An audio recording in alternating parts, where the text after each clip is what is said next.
কলিয়াবৰ যুৱ পৰিষদৰ উদ্যোগত আজ তেওঁলোককো খুৱাইছোঁ, আমিও খাইছোঁ, যাতে আমি আশা কৰিছোঁ এই দুখ দুৰ্দশা তেওঁলোকৰ এটা স্থায়ী সমাধান হওক আৰু মাথাউৰিটো স্থায়ীভাৱে নিৰ্মাণ কৰি তেওঁলোকৰ সকলো দুৰ্দশা নাইকিয়া হওক। আপোনাৰ নামটো?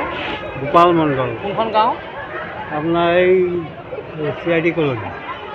কি কয়, বানপানীয়ে আপোনাৰ ঘৰ নষ্ট কৰিছে? অঁ, ঘৰ নষ্ট কৰিছে। অলপ ভালকৈ কৈ দিয়কচোন কথাটো। বানপানীয়ে ঘৰ নষ্ট কৰিছে, ঘৰৰ ভিতৰৰ বস্তু বাহিনী চব বেয়া হৈ। এতিয়া কিমান দিন আপোনালোকে আশ্ৰয় শিবিৰত আছে? আজি 18 দিন হ'ল। আৰু কিমান দিন চাগে থাকিবলগীয়া হ'ব?